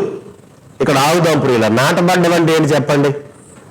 స్థిరత్వం, కదలని స్థిరమైన భక్తి జీవితం, తునికిసలాడే తత్తరబడిపోయే అస్థిరమైన జీవితం కాదు ఇది. కొంతమంది ఊగుతూ ఉంటారు అటు ఇటు, ఒక చోట స్థిరంగా, దేవునిలో స్థిరంగా ఉండరు. లోకం ఏదైనా అలా గట్టిగా గాలి ఊపిందనుకోండి, వాళ్ళ విశ్వాసం అలా గాలిలో కొట్టుకుపోతూ ఉంటుంది. వాళ్ళు దేవుడు ఏమన్నాడు తెలిసి యాకోబు పత్రికలో, గాలికి రేపబడిన తరంగం లాంటి వాళ్ళు, గాలికి సముద్రంలో కొట్టుకుపోయే స్థిరత్వం లేని ఓడలాంటి వాళ్ళు, అనుమానించేవాళ్ళు, సందేహించేవాళ్ళు. వీళ్ళు ఎటు గాలేస్తే అటు పడిపోతూ ఉంటారు, ఎటు గాలేస్తే అటు కొట్టుకుపోతూ ఉంటారు వీళ్ళు. అయ్యా, నువ్వు స్థిరమైన వాడు, దేవుని మందిరంలో ఉన్నవాడే నాటబడతాడు. దేవుని మందిరానికి దూరంగా ఉండి జ్ఞాపకం వచ్చినప్పుడు దేవుని మందిరానికి వచ్చి, లోకంలో జ్ఞాపకం వచ్చినప్పుడు లోకంలో పోయి నచ్చితే ఒక రకంగా, నచ్చకపోతే ఒక రకంగా ఉండేవాడు నాటబడిన స్థిరమైన వాడు కాడు. వాడు గుణపడడు, వాడు నీతిమంతుడు అనిపించుకోవడానికి అర్హుడు కాడు. యేసుప్రభువు నమ్ముకున్నానండి, బాప్తిజం తీసుకున్నానండి, మరి ఇంకా కొంతమంది ఇంకా చెప్తారు నేను స్నానం చేసేసానండి అని. చాలా మంది పెద్దలు అడిగితే అవునండి బాప్తిజం స్నానం అయిపోయిందండి అని మాట్లాడతారు. అమ్మా, బాప్తిజం అనేది బహిరంగంగా మాత్రమే. నువ్వు లోపల మార్పు జరగకపోతే ఈ బాప్తిజం పనికిరాని చల్లని చీటి అవుతుంది, మారని చెక్ అవుతుంది, పనికిరానిది, దేవుడి దగ్గర ఆమోదయోగ్యం కానిది. చాలా మందికి తెలియక నేను బాప్తిజం తీసుకున్నానండి గొప్పగా చెబుతావు. ఎప్పుడొచ్చో దేవుని మందిరానికి, ఎప్పుడొచ్చో దేవుని ఆరాధించడానికి? పెళ్లి చేసుకున్న తర్వాత నేను వెనబడినండి వెళ్ళిపోతానని ఏ భార్య అయినా అంటుందా? అలా అంటున్నావు క్రైస్తవులుగా మనం ఉండి. దేవునితో నిత్య బంధం ఇది. ఆ బంధం నీకు బలమైంది కాదేమో, అసలు ఆ బంధం పెనవేసుకున్నదో లేదో నాకు తెలియదు, అనుమానమే కొంతమంది గురించి. నిత్య బంధం ఇది. మనం చెడిపోతే ఇశ్రాయేలుని ఏ విధంగా దేవుడు ఆకర్షించి నిత్య నిబంధన చేసి మరలా ప్రదానం చేసుకున్నాడు హోషేయ గ్రంథంలో చెబుతూ, నీతిని బట్టి, కనికరాన్ని బట్టి నేను మరలా నీతో నిబంధన చేస్తున్నాను, నిన్ను నేను ప్రదానం చేసుకుంటున్నాను. ఎందుకంటే ఆల్రెడీ అంతకుముందు ప్రదానం అయిపోయింది, పెళ్ళైపోయింది, విడిచిపెట్టేసి పరాయి పురుషుడితో, బయలుతో, విటగాండ్రతో తిరుగుతున్న ఇశ్రాయేలు జాతి. కానీ దేవుడు కనికరంతో ఏం చేశాడో తెలుసా? చంపేయక, పాతి పెట్టేయక, పారవేయక, కనికరముతో, ప్రేమతో, నీతి న్యాయములతో ఆయన ఏం చేశాడో తెలుసా? తన శాశ్వతమైన ప్రేమతో మరలా ప్రదానం చేసుకుంటున్నాడు, మరలా నిబంధన చేశాడు. మీరు హోషేయ గ్రంథం చదివితే ఆ హోషే గారిని తీసుకెళ్లి వ్యభిచారిని పెళ్లి చేసుకోవాలి అంటాడు. ఏ ప్రవక్త అయినా ఏ మనిషి అయినా అలా చేస్తాడా? చూడండి ప్రియులారా, మరలా ఆ హోషే ఏం చేస్తాడు? చెడిపోయిన ఆవిడ తీసుకుని వచ్చి భారీగా చేసుకుంటే బిడ్డల కంటే ఆవిడ ఏం చేస్తాడు సార్? మళ్ళీ వెళ్ళిపోయి మళ్ళీ ఇంకొకప్పుడు పరాయి పురుషుడితో పరాచకాలు ఆడుతూ వ్యభిచారం చేస్తూ ఉంటుంది. చెడిపోయింది. ఇక్కడ మన దగ్గరకు వస్తే స్త్రీ గురించే కాదు, పురుషుడైనా స్త్రీడైనా లోకంతో వ్యభిచారం చేస్తున్నాడు వాడు. ఆమె లోకంతో వ్యభిచారం చేస్తుంది. నిత్య నిబంధనతో మనల్ని ఆకర్షించి ప్రదానం చేసుకుని పవిత్రపరిచి మన పాపాన్ని కప్పి తన రక్తముతో కడిగి దేవుడు చక్కని జీవితాన్ని మనకిస్తున్నా సరే, దేవుడు సహవాసాన్ని కోల్పోయి నిత్య నిబంధనలు స్థిరపరిచిన నిబంధనలు పక్కన పెట్టి లోకంతో వ్యభిచారం చేయడానికి సిగ్గెలా లేదు మనకు అసలు. దేవుని కన్నీరుకు కాల్చే ఆ స్థితికి తీసుకురావడానికి, దిగజారే స్థితికి బాగా మనకు ఆవేదన లేదంటే ఆ పశ్చాత్తాపం, ఆ మార్పు ఆ లోపల కలగట్లేదు అసలు. చూడండి, దేవుని యొక్క జీవితంలో, దేవుని యొక్క మందిరంలో నాటబడిన వాడు స్థిరపడతాడు, వాడే నీతిమంతుడు. వాడు స్థిరపడతాడు. పైగా స్థిరపడిన వాడు ఏం చేస్తాడని తెలుసా? దేవుని నుంచి ప్రభావాన్ని తెచ్చుకుంటాడు, దేవుని నుంచి తన సన్నిధిని అనుభవిస్తాడు గనక అతడు వర్ధిల్లుతాడు. భక్తిహీనుల గుడారము వర్ధిల్లదు, నీతిమంతుల గుడారం మాత్రమే వర్ధిల్లుతుంది, యథార్థవంతుల గుడారం మాత్రమే వర్ధిల్లుతుంది. భక్తిహీనుడు, దేవుణ్ణి నవ్వుల పాలు చేసిన వాడు ఎప్పుడు వర్ధిల్లడు, శిక్ష అనుభవిస్తాడు. దేవుని అవమానపరిచిన వాడు తను పరువుగా బ్రతికే అవకాశం లేదు. నేను ఎరుగును చాలా మందిని, నువ్వు అలాంటి పని చేయొద్దు. దేవుని నవ్వులు పాలు చేసిన వాడు నవ్వుతూ బ్రతకలేడు. ప్రస్తుతం నువ్వు నవ్వుతావేమో, ఖచ్చితంగా తిరిగి వస్తుంది. అది దేవుని వాక్యమే. మోసపోకుడి, దేవుడు వెక్కిరింపబడడు. మనుషుడా, నువ్వు ఏ విత్తనాన్ని వేస్తావో ఆ పంటనే నువ్వు కోస్తావు. ఎక్కడ ఎవరిని మోసం చేస్తావు? నేను చెప్తున్నాను, చూడండి, నీతిమంతులకున్న గుణం ఏంటంటే స్థిరంగా ఉంటారు, అక్కడే వర్ధిల్లుతారు. ఇంకా దేవుడు వారికి ఇచ్చే వాగ్దానం ఏంటో తెలుసా? కింద ఆయన చెప్పేస్తున్నాడు చూడండి, ఆయన స్తుతించడానికి ఇది ఒక ఆధారం. 14వ వచనం 15వ వచనం చెప్పి ముగిస్తున్నాను. నాకు ఆశ్రయదుర్గమైన యెహోవా యథార్థవంతుడని, ఆయన యందు ఏ చెడుతనము లేదని దేవుని గూర్చి ప్రసిద్ధి చేయటానికై, ఆయన ఆశ్రయదుర్గము, ఆయనలో ఏ చెడుతనము లేదని దేవుని గురించి ప్రసిద్ధి చేయటానికై ఈ నీతిమంతులు వర్ధిల్లిన, నాటబడిన వర్ధిల్లిన ఈ నీతిమంతులు ముసలోళ్ళు అవుతారు. అలా ముసలితనమందు, వారి ముసలితనమందు ఇంకా చిగురు పెడతారు, సారము కలిగి పచ్చగా ఉంటారు. మీరు చదువుకోండి ప్రియులారా, 52వ కీర్తనలో ఏమని మాట్లాడుతున్నాడో తెలుసా? వారు సారము కలిగి పచ్చగా ఉండురు. 52:8 ఎవరో తెలుసా? దావీదు దేవుని మందిరంలో, నేనైతే దేవుని మందిరంలో పచ్చని ఒలీవ మొక్క వలె ఉన్నాను అంటాడు. 5:4 ఏమనుంటుందో తెలుసా? దుష్టత్వమునకు నీ యొద్ద చోటు లేదు, చెడుకు నీ యొద్ద చోటు లేదు దేవా అని మాట్లాడుతున్నాడు కీర్తనకారుడు. నేను ముగిస్తున్నాను, ఒక వచనాన్ని చూసుకుందాం ప్రియులారా. ఇక్కడ ముసలోళ్ళు, ఈ నీతిమంతులైన వారు ముసలు అయిపోతున్నారంట. ఎందుకు దేవుడు అంత వయసు ఇచ్చాడో తెలుసా? నా వయసు ఎంతో తెలుసా అని చెప్పుకోవడానికి కాదు. అమ్మా ముసలమ్మలారా, ముసలయ్యలారా, నేను చెప్తున్నాను, ఎప్పుడు నేను చాలా మందిని, కొద్దిమంది ఎవరైనా మనం నీ వయసు ఎంత అండి అని ఏదో ప్రేమతో అడిగి తెలుసుకోవడానికి అయితే రాసుకో, నా వయసు ఏంటో తెలుసా అని చెప్పి గీరగా చెప్తారు వాళ్ళు. ఏం సాధించావు అంటే ఏం ఉండదు, 0. యాకోబును చూడండి, బైబిల్ గ్రంథంలో ఐగుప్తు ఫరో రాజు వచ్చి, అయ్యా నీ వయసు ఎంత అని అడిగితే, నా వయసా 130 అనలేదు ఆయన. అయ్యా నా వయసు ఇంతే గాని నేను ప్రయాణం చేసిన దినములు దుఃఖ సహితంగా ఉన్న దేవుణ్ణి సరిగా నేను సంతోషపెట్టలేదు, బాధ పెట్టానని పశ్చాత్తాపడ్డాడు. మోషే దగ్గరికి వెళ్ళండి, అయ్యా మా దినములు లెక్కించుటకు మాకు నేర్పవా. ఎప్పుడు మాట్లాడుతూ తెలుసా? 120 వచ్చేస్తున్నాయి ఆయనకి. చచ్చిపోయే ముందు 120 వచ్చేస్తుంటే, వృద్ధాప్యలోకి వస్తుంటే ఏడుస్తూ ప్రార్థన చేశాడు, అయ్యా మా దినములు లెక్కించడానికి మాకు నేర్పవా, వాటిని మాకు జ్ఞాన హృదయం కలగజేయవా, ఎందుకంటే వాటి వైభవ ఆయుష దుఃఖమే, వాటిని సరిగ్గా వాడుకోవాలి, మేము నిన్ను సంతోషపెట్టాలి అని అలా ప్రార్థన చేశాడు ముసలోడైన మోషే గారు. మనం ఏం చేస్తాం? నా వయసు ఎంతో తెలుసా? ఇలా చెప్పుకోవడానికి కాదు నీకు వయసు ఇచ్చింది, దేవుడు యథార్థవంతుడని, ఆయన యందు ఏ చెడుతనము లేదని నువ్వు ప్రసిద్ధి చేయటానికే నీ కుటుంబంలో, నీ సమాజంలో.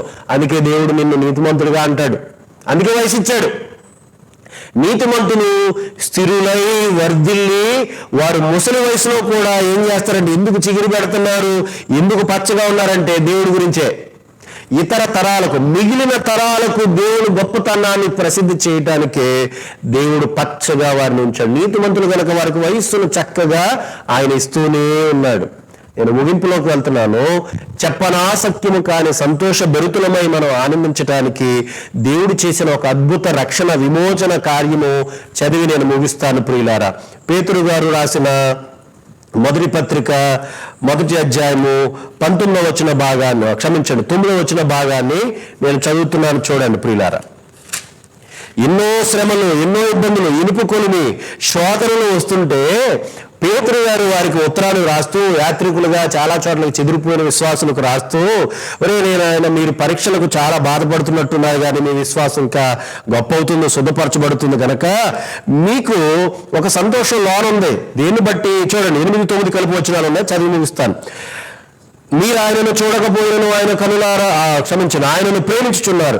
ఇప్పుడు ఆయనను కనులారా చూడకపోయి విశ్వసించుచు మీ విశ్వాసమునకు ఫలమును అనగా ఆత్మరక్షణను పొందుచు చెప్పనసత్యమును మహిమాయుక్తమునైన సంతోషము గలవారై ఆనందించుచున్నారు. ఎందుకు యేసుప్రభును చూడకపోయినా మాటలతో చెప్పలేని సంతోషాన్ని, ఎందుకు శ్రమల్లో అమూల్యమైన ఈయన విశ్వాసాన్ని పరీక్షిస్తుంటే, శోధనలు వారు గురవుతుంటే ఎంత అసఖ్యమైన సంతోషాన్ని వీళ్ళు వెలిగిస్తున్నారు?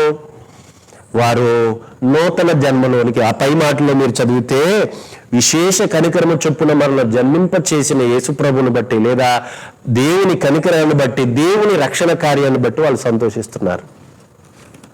అన్నం లేదని నువ్వు ఆవేదన చెందొద్దు, లేదా నీ అవసరాలు తీరలేదని కాదు. దేవుడు చచ్చిపోతే పరలోకి ఇవ్వటానికి అర్హత ఇచ్చాడని, అవినీతిమంతులు అయితే యేసుప్రభువును చంపి మన నీతిమంతులు చేశాడని ఇంకా సంతోషించడానికి ఇంకా ఏం కావాలండి మనకి? దేవుడు రక్షణ కార్యాన్ని, విమోచన కార్యాన్ని జరిగించాడు. ఆనందించు, సంతోషించు, ఆరాధించు. వృద్ధాప్యాన్ని దేవుడిస్తే, పచ్చదనాన్ని, సారాన్ని మనకిస్తే, దేవుడు ఆశ్రయదుర్గము, ఆయన నీతిమంతుడు, ఆయన యందు ఏ చెడుతనము లేదు, ఆయన ఆరాధించడానికి ఈ సృష్టిని చూడని నీవు చక్కగా చిగురు పెట్టు, సారము కలిగి ఉండు, నీ తర్వాత తరానికి ఆయనను ఆరాధించే యోగ్యతను కనపరచు. ఆ విధంగా ఇతరులకు ఆశీర్వాదకరంగా ఉండు. ఆరాధన భావంతో ముందుకు వెళ్ళు. యెహోవాను స్తుతించుట మంచిది, ఆయనను సితారాతో, స్వరమండలముతో ఆయనను కీర్తించుట మంచిది, ఆయనను ప్రచురించుట మంచిది. ఆయన కార్యములు దొడ్డవి, ఆయన ఆలోచనలు గంభీరమైనవి, అవి సంతోషభరితములుగా చేస్తున్నాయి, మన ఉత్సహించడానికి ఆధారంగా ఉన్నాయి. ఆ విధంగా మనం ముందుకు సాగిపోదాం. దేవుడి ఈ మాటలు దీవించునుగాక. ప్రార్థన. ప్రేమ కలిగిన తండ్రి, దయగలిగిన మా ప్రభువా, నీవు ఇచ్చిన మాటకై వందనాలు, నీవు ఇచ్చిన కార్యములకై వందనాలు, నీవు ఇచ్చిన ఆలోచనలకై స్తోత్రాలు. నాయన, మరి ఆయా గృహాల్లో నీ బిడ్డలు నాయన నిన్ను స్తుతించి ఆరాధించడానికి, నీ సన్నిధిలో నిన్ను ఘనపరచడానికి నీ బిడ్డలు చేరి ఉన్నారు. ప్రభువా, నిన్ను ఆరాధించడానికి ఎన్ని ఆధారాలు పెట్టారు, ఎన్ని కారణాలు ఉన్నాయి. ప్రభువా, నువ్వు ఎంత గొప్పవాడువు. ఒకవేళ మేము ఆ జాబితాలో లేకపోతే, నీతిమంతుల జాబితాలో లేకపోతే, పశుప్రాయులుగా, అవివేకులుగా, గ్రహింపరాని వారముగా, దుష్టత్వము కలిగిన వారముగా, నిత్య నాశనము ఉండే జాబితాలో మేము ఉండవలసి వస్తుంది కనుక ప్రభువా, కీర్తనకారుడు నీతిమంతుల జాబితాలో ఉండాలని మాకు ఎంత ఆరాధనా కీర్తనను, విశ్రాంతి దినమునకు తగిన ఇశ్రాయేలు అందరూ స్థుతింపగలిగే, వాళ్ళు సంతోషింపగలిగే, దేవుని కార్యములను గ్రహించి ఆరాధింపగలిగే కీర్తనను రాసినట్టుగా ప్రభు, ఈ కీర్తనలోని మాటలను ఆస్వాదించి ఆలోచించిన మేము నిరంతరము ప్రభు, ఈ సృష్టిని బట్టి, నీ కార్యమును బట్టి, నీవిచ్చిన గొప్ప రక్షణ కార్యమును బట్టి మేము ఆరాధించి స్తుతించినట్లుగా కృపచూపమని కోరుతున్నాం. ఈ వాక్కులు విన్న ప్రతి కుటుంబాన్ని బలపరచండి. మరి వేల్పూర్ను ఆనుకుని ఉన్న బిడ్డలు, కాపురను ఆనుకున్న బిడ్డలు, అన్ని గ్రామాల్లో కూడా ఉన్న బిడ్డలందరినీ బలపరచండి. వారి కుటుంబాన్ని బలపరచండి. వారు అనారోగ్యం ఉన్న బిడ్డలను జ్ఞాపం చేసుకుంటున్న ఆరోగ్యాన్ని ఇవ్వండి. తండ్రి ప్రతి బిడ్డను మరి దయతో కనికరించమని కోరుతూ ప్రభువా ప్రతి ఒక్కరూ మరలా మేము భౌతికంగా కలుసుకోవడానికి సహాయం చేయమని కోరుతూ మహిమ ఘనత ప్రభావాలు మీకే ఆరోపిస్తూ మా ప్రభువు మా రక్షకుడు మీ కుమారుడైన క్రీస్తు వారి దీవెనామున ఈ ప్రార్థన అడుగుచున్నాము తండ్రి, ఆమేన్. మన తండ్రి అయిన దేవుని ప్రేమ, మన ప్రభు అయిన యేసుక్రీస్తు వారి కృప, పరిశుద్ధాత్మ దేవుని అన్యోన్య సహవాసము సన్నిధి చేరిన మనకును సకల పరిశుద్ధులకును సదాకాలము తోడైన నడిపించును గాక, ఆమేన్. అందరికీ వందనాలు. దయచేసి వచ్చే ఆదివారం ఆరాధన మరి ఖచ్చితంగా ఆరాధన పెడదామని, అది ఉదయాన్నే పెడితే మంచిది అనే ఉద్దేశంతో ఈ విధంగా చేస్తున్నాము. 8 గంటలకే ఆరాధన పెట్టడం జరుగుతుంది. కొంచెం ఇబ్బంది మీకు కలిగించవచ్చు, కానీ 9:30 సుమారుకు 10 గంటల లోపులోనే ఆరాధన ముగించబడుతుంది. కనుక దయచేసి 8 గంటలకు ఆరాధనకు మీరు రావాల్సిందిగా ప్రేమపూర్వక. ఉదయాన్నే మనకు వస్తే ఇబ్బంది లేకుండా అన్ని రకాల ఇబ్బందులు ఉండవనే ఆలోచనతో ఆరాధనకు మిమ్మల్ని ఆహ్వానిస్తున్నాం. వచ్చే ఆదివారం నుంచి 8 గంటలకు ఆరాధన ఉంటుంది. మాస్క్ పెట్టుకుని మీ జాగ్రత్తలు తీసుకుంటండి. అలాగే మరి గత నెలలో మీకు ఇవ్వబడిన మందులు తప్పనిసరిగా మీరు వినియోగించుకోండి, వాడండి, మంచిది. అలాగే వచ్చే ఆదివారం యవనస్తుల కార్యక్రమం, శ్రేష్ఠులైన యవనస్తుల కార్యక్రమం, ద యూత్ ఫర్ ఎక్సలెన్స్ కార్యక్రమము వచ్చే ఆదివారం 6 గంటల నుంచి మరలా నిర్వహించబడుతుంది. యవనస్తులైన వారు అలాగే మిగిలిన వారు, మీరు 4వ తరగతి నుంచి పిల్లలైనా ఎవరైనా సరే చక్కగా మీరు వినియోగించుకోండి. చదువుకుంటున్న పెద్దవాళ్ళు, యవనస్తులైన వారు ప్రతి ఒక్కరూ దాన్ని వినియోగించుకోండి. మిగతా వారు కూడా దాన్ని వినొచ్చు. అందరికీ ఉపయోగకరమైన మాటలు మనకు అందించబడుతున్నాయి, దాన్ని వినియోగించుకోండి. మంచిది. అందరికీ వందనాలు.